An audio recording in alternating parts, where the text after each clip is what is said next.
This episode of Vibrant Living is brought to you by Link Transit. Take that first step, learn how to ride. And Blossom Valley, a senior lifestyle community. Join our Blossom Valley family and experience a fulfilling, carefree senior lifestyle.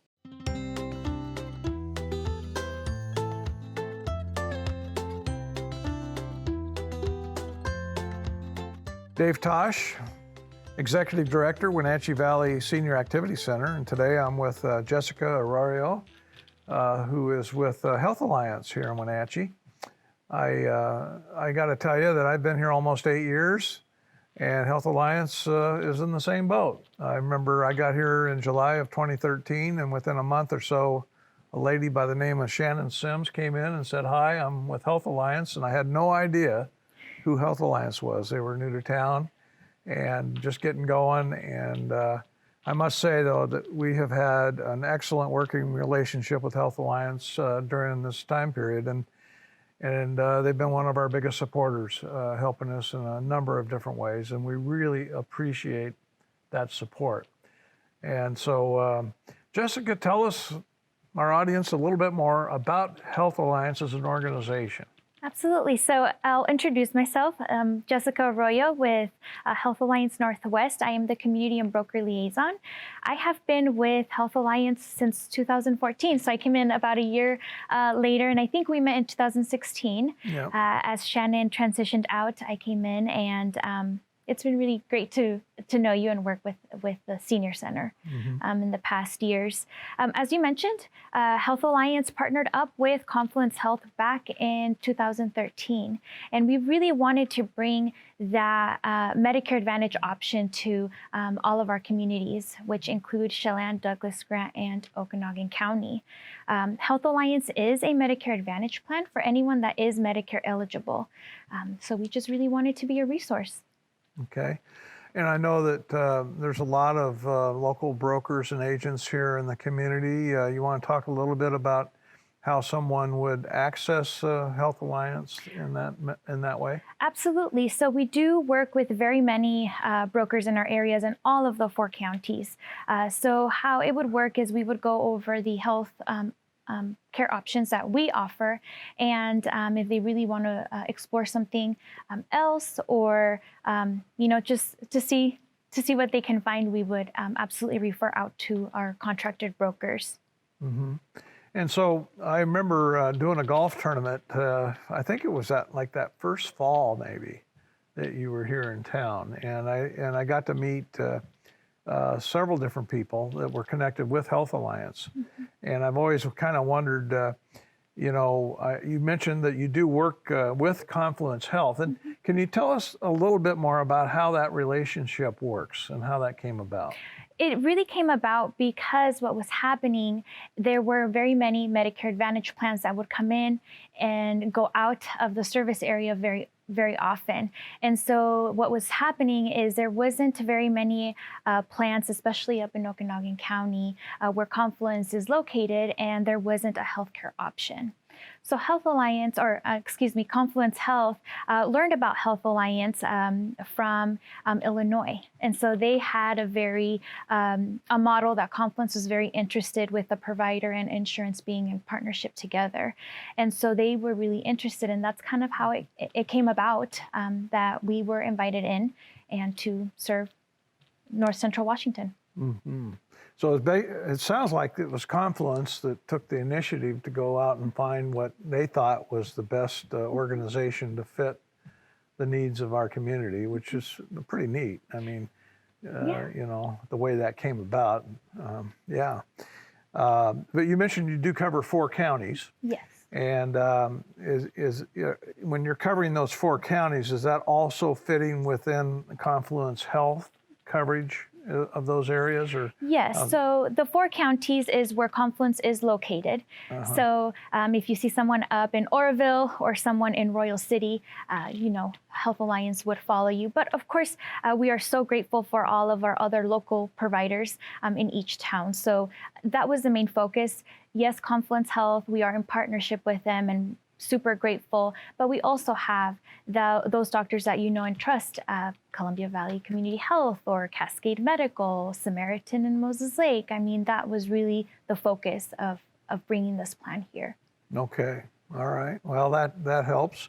You know, we're pretty good friends with Jim Heinlein and now Springwater Insurance, used to be Senior Insurance, and they were located right here at the Senior Center for a number of years. But, you know, Jim has obviously got a very large number of customers, and we also have other smaller brokers out there that can also access your plans. You want to talk a little bit more about that? Yeah, absolutely. So it's really nice that we have our local office here, so we get to personally meet our brokers. So we, you know, service our brokers just as well as how we service our members. So if there's ever any question or concerns that come up, we have that relationship. Okay.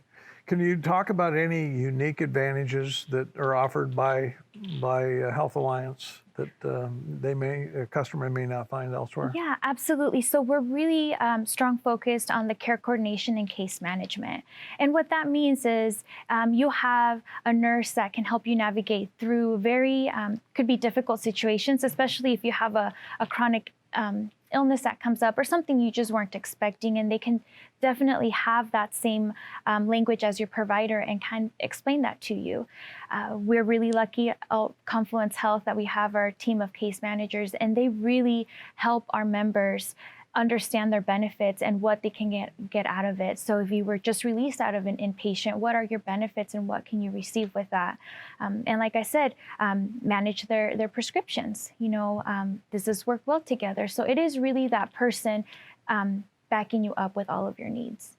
And so you have, well, I call it new, but you've been in your new location for about a year. I believe that's on 5th Street and is it Chelan? Yes. And so one of your customers can go down and meet someone face-to-face right there in that location. Yes, absolutely. So we are now at 411 North Chelan Avenue, Suite A, here in Wenatchee. So just kitty corner from where we originally were. We are open by appointment, and that is Monday through Friday, 8 to 5. Give us a call. If you are a member, just look at your Health Alliance membership card, the customer service on the back, the phone number, and set up that appointment. But we are open, and we're excited that we can still see each other face to face and continue to build our relationship. By appointment. Yep. Yeah. So Jessica, over the past almost 8 years, Health Alliance has come out and you have supported some of our fundraising events, and whether it be, I think, the crab feed, we've had some musical groups come out and entertain us. You know, we really appreciated that support. And what I really liked is you bring some of your folks out here and participate with us. But so I'm aware of some of that. But what else in your role do you take care of for our communities? Absolutely. So the main goal is gathering resources from every community that we're in. So when we do have a member in need, we are aware of what's going on in each town that we are in and offer that. It might be, you know, just got a cancer diagnosis. Where can I go? Refer to the wellness place or transportation or, I mean, whatever it might be. Another thing that we really focus on and is what I love is education. So kind of going over your healthcare needs, financial planning, you know, it's just that education component that really drives, and just making sure that everyone is aware of everything that is going on with, especially Medicare related. That is something that can really cause a headache if, you know, especially with all the information out there. So yeah, I know there's a lot of confusion at times on all these plans and programs and who's doing what and where everybody fits. And I think having Health Alliance here in the community, though, has really cleared a lot of that up. Of course, things are going to keep changing over time because that's the way it works in our world. But yeah, I just want to say thank you very much for joining me today, Jessica, and we will look forward to working with you in the future I think Health Alliance is going to be in our community for some time to come. Absolutely. Thank you. And let's hope that we can have expos soon and events that we can all see each other and another dance, because I miss our dances. Thank you again. Thank you. Hi, I'm Rhonda Bellinger from Blossom Valley Assisted Living. In our bus, we're here to let you know that when you're ready to look for senior placement, we have your back.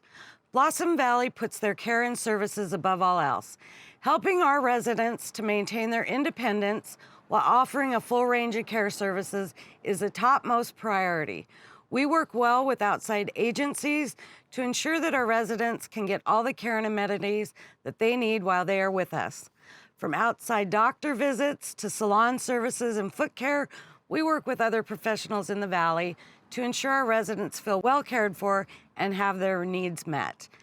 For more information, call Rhonda or Courtney at 667-0990. We look forward to seeing you.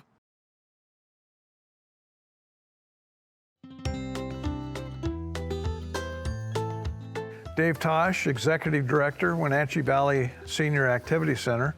Today I'm with Blake Gregory. He is the leader of the Prostate Cancer Support Group that's been meeting here. Well, not recently, but they are still meeting on Zoom. But they were started meeting here a couple years ago, I believe. Nice sized group. Blake came to me and asked me if we had some space available for them to conduct their meetings, and it worked out really well. And I was very, very impressed with the amount of turnout and how well organized it was. And it's a very important element of what we're trying to do in our community, which is support groups and people able to sit down and talk to one another about things they might have in common. But anyway, Blake, tell us just a little bit more about your group. Well, I actually got involved in the group after I found out I had prostate cancer. And that was either in 2012 or 2013. And I mean, I was just looking in the dark. I had no idea what to expect, what to look forward to. And after my surgery, I saw a poster in Confluence Health, and it talked about a prostate cancer support group. And I thought, well, I'll give it a try. So this Wednesday, I went down there and a little nervous and walked into this room full of mostly men and sat down, and I made several friends, and it was such a relief, Dave, to talk to people that shared my experience. And I was hooked. Yeah. And well, the group has been meeting for how many years? The group that you're leading now has been meeting for quite some time, I think. well, yeah, like I say, I joined in 2012. Yeah. And at the time, they were meeting in Leavenworth. Until yeah. we were fortunate enough to come here and have a place at the senior center. So you've been very involved because you became the leader. I became the leader. Tell us a little more about why you're taking that on. Well, it kind of goes back to when I first was diagnosed with prostate cancer. I mean, I was totally shocked. I mean, I was not expecting anything like this. And I got a phone call from one of my wife's coworkers. Never met him, had no idea who he was. And he said, "You don't know me, but my name is such and such." And he says, "I had prostate cancer." And he says, my goal in life is to pay it forward. And he started talking to me about it, what I could expect, different types of things. And I just loved that. And it was at that point that I decided, I want to pay this forward too. Once I've gone through my journey and everything, I'd like to do that. So when Dr. McIntyre left the group and moved to Montana, does the group fold or do we stay? And I volunteered, and I said I wouldn't mind a co-leader. And John Scholl, he volunteered to do it with me right away. And it's been a very rewarding experience for the entire group since then. So prostate cancer is pretty common in our society. And I think most of us have probably known family members or friends that have had prostate cancer or have it. And I've also heard that if you live long enough, you're prone to getting prostate cancer at some point. So that's why it makes it pretty common in our society. And so, you know, there's a lot of people that maybe didn't get tested early enough, and sometimes it can be a very, fast-paced diagnosis in terms of, spreading through the body rather quickly. So the folks that are coming to your meetings, is there any kind of typical person that has prostate cancer, or are all the situations a little different?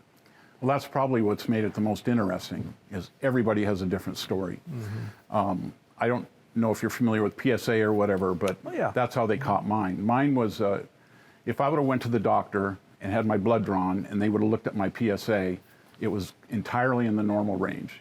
But because the doctor I had when I got my physical every year saw it just bumping up a little bit each year, that's when she said, maybe you should visit your urologist. And, well, a urologist, I didn't have one. And that's how it all started. I went to Dr. Gibbons and did a biopsy. We agreed that was the course to take. Mm-hmm. And he did it, and I remember his words after we were done. He said, it all looks good. I don't think we'll have any problems. A week later, you go in for the follow-up, and I'm thinking of it as a couple hours off work, meet the urologist, and sure. And he says, Blake, he says, you're only going to hear half of what I tell you today. Well, that's strange. He says, you have cancer. And then at that point, my whole life changed. Mm-hmm. So I know that I've had some friends that, and just recently, Tomas Sandoval joined your group. Yes. Right when you first started meeting here, I believe.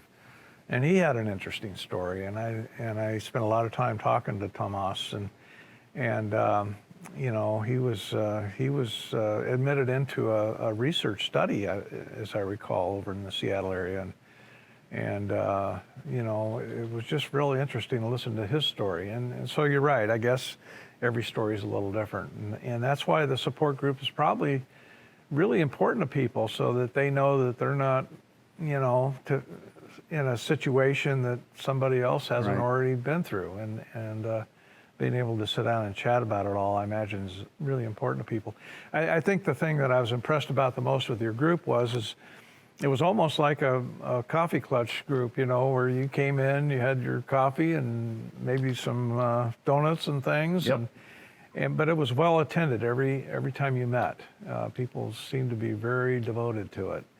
Is there anything you can pinpoint that caused that to go on like that? Was your leadership, or what would you say caused that group? Because we tried to start one here before you.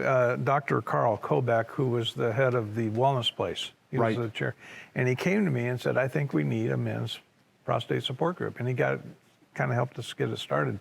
It just didn't go anywhere. I don't know. He was one of my biggest supporters, actually. After he came, and I asked him if he would speak. And then he was so impressed with the dynamics of the group. And it was great having guest speakers like him, or we also had speakers from Confluence come, physical therapists come. We even had a yoga instructor come, how that could benefit you with prostate cancer. But the group was building on itself. Right before our last meeting, the month before, I took a group picture because I wanted that in the thing, and we had 20-some people there, and it was. I look at that picture from time to time, but everybody, you made friends in that group. I mean, there was a pretty good core, about 20 people that I could call up right now, and they'd be sitting with me to do this. I mean, so how did the newcomers find out about you? Mostly through Confluence and word of mouth. The wellness place started also referring. In fact, they were asking, how can we support you? What can we do? Dave Tosch, Executive Director, Wenatchee Valley Senior Activity Center. Today, I'm with Joanne Brennan. I believe that Joanne is our longest running volunteer. And I say running because Joanne gets around and does a lot of stuff here at the Senior Center. But actually, I think if I'm right on this, Joanne started volunteering at the Senior Center about the time this building came into existence, pretty close to it. I think so. And I really admire people like Joanne for a number of reasons. One, the longevity the dedication, not only at the senior center, but I know her church as well, where she has put in a lot of volunteer hours over the years. And I didn't realize how long she had been volunteering here at the center. She's done a lot of things. Primarily the thrift store these days is where she volunteers at least one day a week for several hours.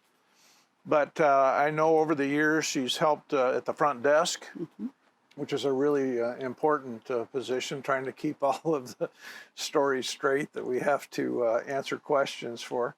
I really didn't participate too much in this thrift store in the beginning. It wasn't until after the front desk went to computers that I moved back there. And of course, it was larger then, and we keep growing. And now that we're closed, we keep growing more. Yeah. And I don't know where they're going to put us when everybody comes back. But it's a fun place. It's upbeat, positive, Yeah. and great clothing. Yeah.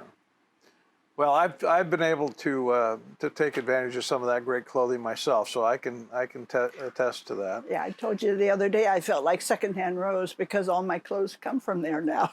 Well, yeah, you may know that they're coming from there, but they're quality items. They are, and that's what we're very proud of. So yeah, you're right. We have expanded the thrift store. I better explain that just a little bit. While we've been closed for the COVID situation, the one thing that we can have open right now is our thrift store, because we're able to meet all the restrictions. We have one entryway, we have one exit way, we have a separate donation drop-off, and we're able to spread everybody out a bit. And I think it's really helped, because we have had no issues with the COVID at all. So we're pretty proud of that. I knock on wood.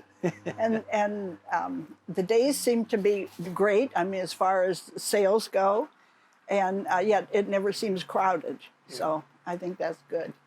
Well, let's just talk a little bit about some of the other things that you've done. You got to Wenatchee, I guess, early 70s. Your kids, you had 7 children. They all went through the schools here. I mentioned the church where you spent a lot of your time. Tell us a little bit more about family and other things that you do here in the Valley. Well, I have 7 wonderful children, and they're very, very good to me. And one thing that we have kept in contact with through all this is FaceTime. You feel like you've really visited with them. Well, obviously, you're doing very well at your age, and I know that you're involved in the SAIL program. I know that you've done yoga. You want to talk a little bit about your outlook on life with regard to exercising and how important that is? Well, it is important. It's very important. And when everything was up and running, I went to the SAIL class at St. Joe's 3 days a week, and here 2 days a week. And then I went to the yoga 2 days a week here.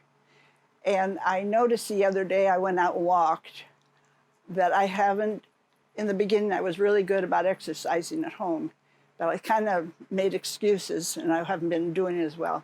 And I went out for a walk the other day and I thought, uh-oh, you better get with it again, because it's going to open up and you're going to have to walk and move.